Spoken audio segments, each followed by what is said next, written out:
Now, we're going to continue our theme of being happy for others, or not, as the case may be.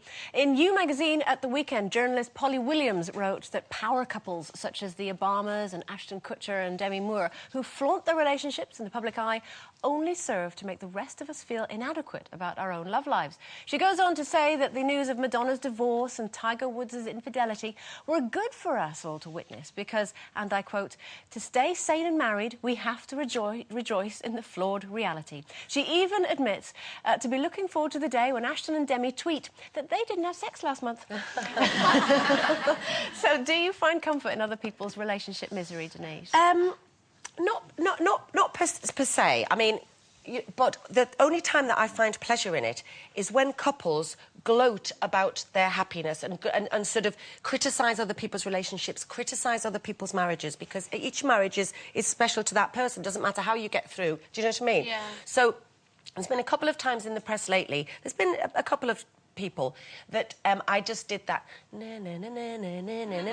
because they have gloated about their perfect life on so many occasions and criticised others who don't have such a perfect life. So yes, I do quite get off on their misery, which is I think it's difficult looking at other people's relationships and taking it on board. I mean, I had a friend who was going through a very bad time, and I used to sit with her, and actually I took on board everything she said, and how can I put this? She emptied herself and filled me. And I went back thinking, oh, isn't it great, you know, I've not got these problems, and, oh, she's... So it made me feel slightly better and thinking, oh, how... And then I got back and thought, actually, I think I've got those problems. And it kind of reflected on me. Then I started to look at myself and my relationships.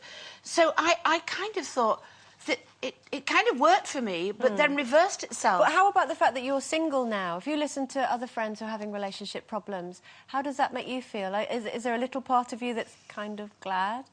That they're breaking up? That they're having a rough time? No, that would be horrible to say that, Andrea. I wouldn't say that, but as Den and I know, you know, lots of women of this age are on their own now. So, and you have to learn to live with that, and so you cannot look at a relationship and go, no, because you become over as really bitter and sad and twisted, wouldn't you, if you thought of that? Well, I think misery likes company. Do you? Yeah. Oh, you're all very profound today, aren't you, with what you're saying? I'm not sure what that means. Well, I think if someone's got the ump, they're not happy unless you've got the ump as well. That was very nicely put. Do you know what I mean? Yeah. It's like, and I remember... we've got, you know, we've all got friends that are couples and stuff like that, and I think, you know, we're talking about when kids are involved. Obviously, it puts a totally different slant on it, and I always think it's really sad when a couple that have, you know, kids break up. That I don't take any comfort in that at all. That's absolutely heartbreaking. But if you've got, like, a couple that have been together a little while and they're your mates and they've got relationship problems, and often people come and talk to me and Paul, because, you know, we're quite open people, quite honest, and they share their problems with us, and then we'll have a chat about, well, what do you think he should do? What do you think she should do? And we sit there, like, as if it's all perfect with us, and say, well, perhaps if she was a little less like this and he was a bit more like that. Yeah. And then we look at each other and go, you're a bit like that, aren't you? That's what I mean. You do it to yourself. So but also, what it does, though, when you listen to other people, which I did and have done and do now, I think actually I wasn't such a failure. Do you know what I mean? Because you do feel a failure when you lose your... And I thought, no, I wasn't such a failure. Maybe just things do go wrong. And if that's happening to them and they can come out of it, maybe it's OK for it to go wrong. But actually, being a failure can actually be quite a positive thing, because I know when I was trying to be Mrs. Stepford wife the whole time, and, you know, everything's all lovely, and look at my baked things.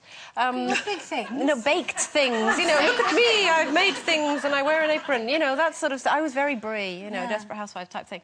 Well, if you don't mind me saying, he's better off without you if you were like that. But, you know, he is. He actually is, because I thought that you had to do the whole, to the outside world, everything's absolutely lovely. How are things? Fine! Everything's absolutely fine! Yeah. I thought that's how you had to be, because you don't talk about things, you brush them under the carpet.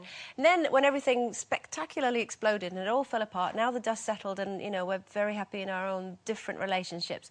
And for a while I felt like a massive failure, not only to myself, to my family, but I thought other people would look at me that way.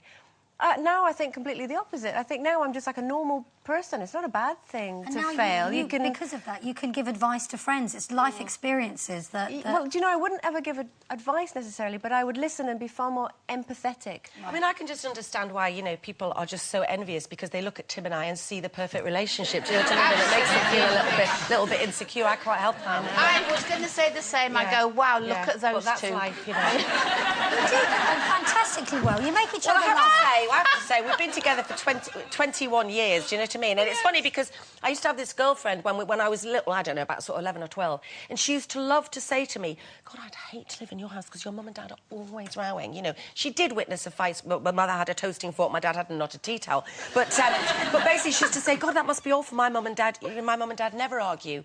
Guess who's divorced? Do you know what I mean? So you just shouldn't comment on other people's relationship unless you're asked to. That's all. Absolutely. It's been a bumper-packed show so far.